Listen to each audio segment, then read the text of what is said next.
Good morning, students. Today we will discuss regarding the types of risers, then the types of gates, and directional solidification. So, regarding the riser, a riser or a feeder, it is also called a feeder. A riser or a feeder is a passage of sand made in the cope to permit the molten metal to rise above the highest point in the casting after the mold cavity is filled up. That is called a riser. Now we will see the various functions of the riser, means why the riser it is employed in a casting process. Okay, so the first function, to store sufficient liquid metal and supply the same to the casting. It solidifies, thereby avoiding volumetric shrinkage of the casting. Okay, so they compensate for solidification shrinkage, which is very common casting defects. Okay, so it provides the heat source so that they freeze last and promote directional solidification. So during solidification process, there is a shrinkage. So during shrinkage, the solidified casting that shrinks in size. So during shrinkage, the riser, the molten metal in the riser, that riser that will provide that molten metal to the solidified casting during shrinkage. Then second is the riser must be kept open to the atmosphere and placed in such a location that it maintains a positive pressure of liquid metal on all portions of the casting it is intended to feed. Then next is they enable the pourer to see the metal as it falls into the mold cavity.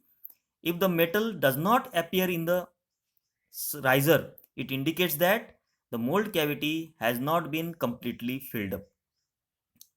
Then the next function, the risers also permit the escape of steam, gas and air as mold cavity is being filled up with the molten metal. So it escape the steam, gas and air. Then the cylindrical shape riser are generally recommended compared to spherical shape risers, which although considered as the best.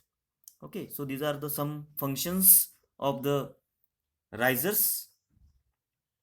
Then next we will see the types of risers.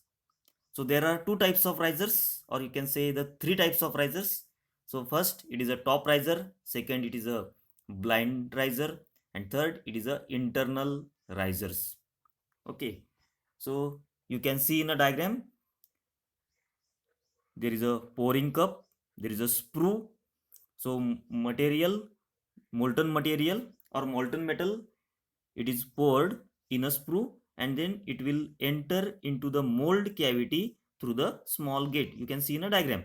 Okay, then on the mold cavity there is a one riser that is placed, and at the side of the mold cavity another riser it is placed. One it is a top riser and another it is a blind riser. Now we will see what is the difference between top riser and the blind riser. So first we will see what is top or open riser, that is also called the open riser.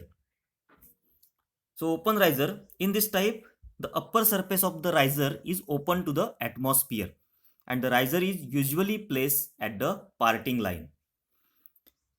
The open riser never extends downwards into the drag. So it is usually in a cope. An open riser is generally cylindrical.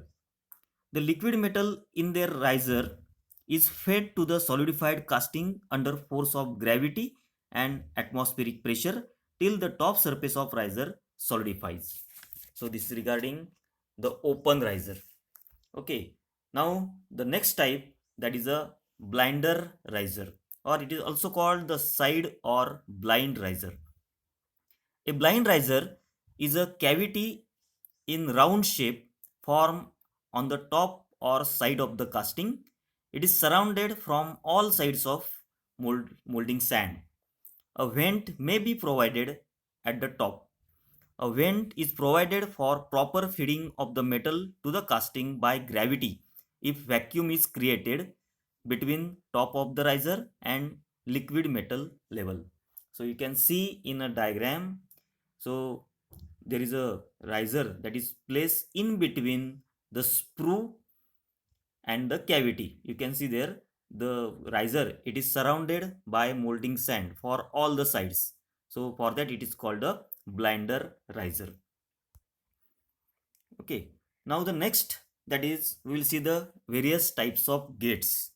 So regarding the gate, so gate, it is a channel between the runner and the mold cavity, or the it is a channel which connects the runner to the mold cavity. So the molten metal that will enter from the runner into the cavity through the gate, through the small channel that is called the gate. So there are different types of gates. So first it is a top gate, bottom gate, branch gate, horn gate, parting type gate. Okay, so we will see one by one types of gates. So first it is a top gate. You can see in a diagram, so there is a pouring basin or the sprue. At the top there is a pouring basin, and by the use of ladle, the molten metal, it is poured into the cavity through the sprue directly. So you can see there is a, at the bottom flask, that is called the drag. At the top flask, over the drag, it is a cope.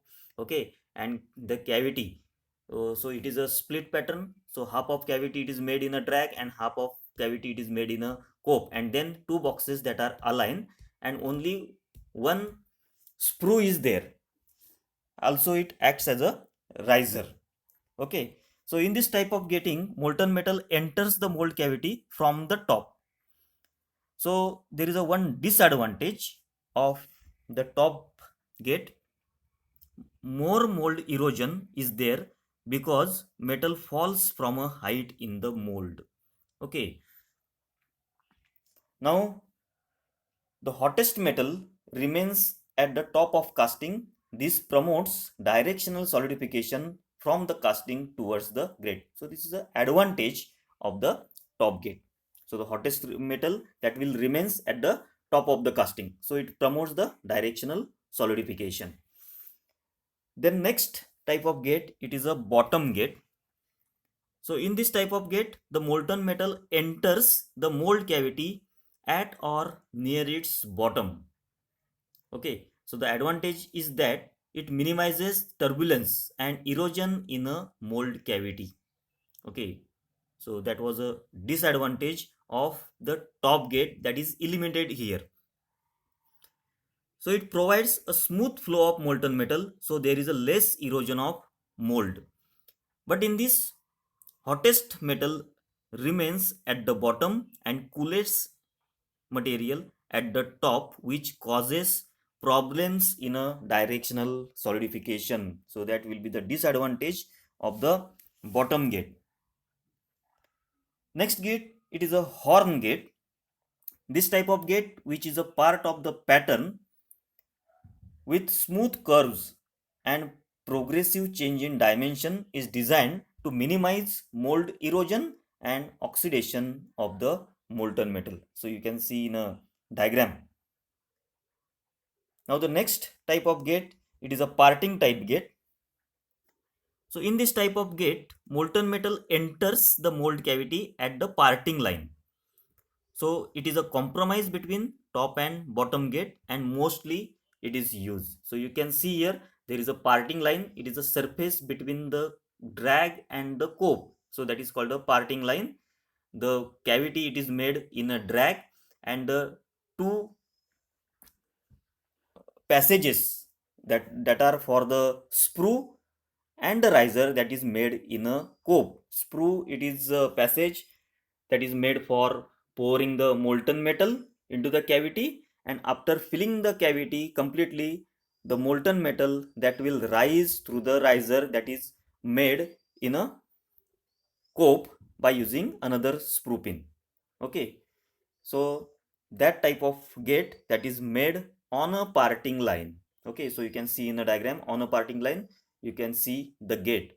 So after pouring the molten metal, it will enters the cavity through this type of gate. So for that it is called a parting gate.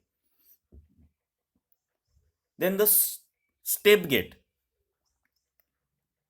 So if the molten metal enters the mold cavity through the number of gates which are arranged in vertical steps is called step gates.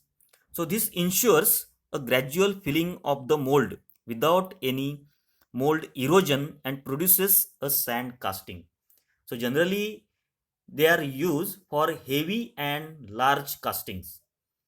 Okay, so this is regarding the step gates. Then the ring gate.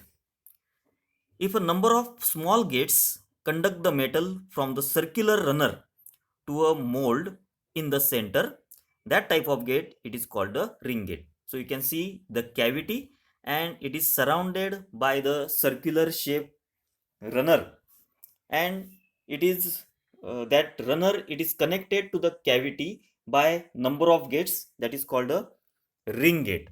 Okay, so that circular type of circular passage, it is, you can say it is a ring gate. Then we will see what is solidification. So regarding the solidification, so it is a process where liquid metal transforms into solid upon cooling. The structure produced by solidification, particularly the grain size and grain shape, affects to the large extent the properties of the products. So solidification mechanism is essential for preventing defects due to shrinkage. Now you will understand what is solidification. So solidification, it consists of the first step, it is a nucleation, and then it is followed by the growth.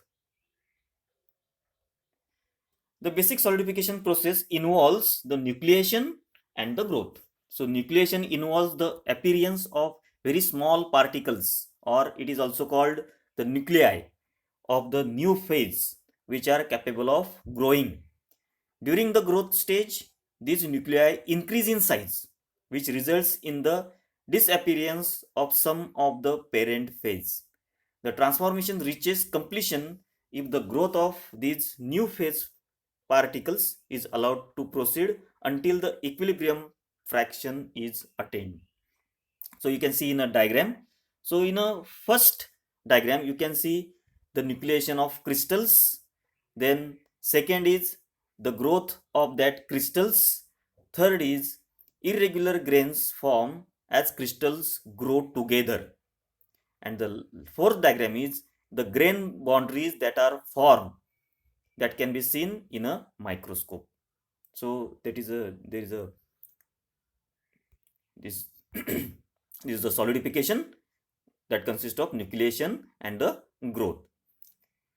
Then the types of solidification within the castings. So there are two types of solidifications. First, it is a directional solidification, and second, it is a progressive solidification. So in the first diagram, you can see there is a feeding of metal from one side. So this diagram indicates the directional solidification. So directional solidification is a solidification that occurs from the farthest end of casting and works its way towards the sprue. So the metal starts solidifying from the other end of the casting, that is called the farthest end, towards the sprue that will solidify last. Okay, so that is called a directional solidification. Progressive solidification, so you can see in a diagram. So progressive solidification, also known as parallel solidification, is solidification that starts at the walls of the casting and progresses perpendicularly from the casting. So inner directional solidification, solidification starts from the other end, or other end from the sprue, or you can say the farthest end of the casting, that will starts and it will end towards the sprue, that is called a directional solidification. Inner progressive solidification, the solidification that starts at the walls of the casting and progresses perpendicularly towards the center of the casting. So that is called a progressive solidification. So that is the difference between directional solidification and progressive solidification. Okay, so thank you.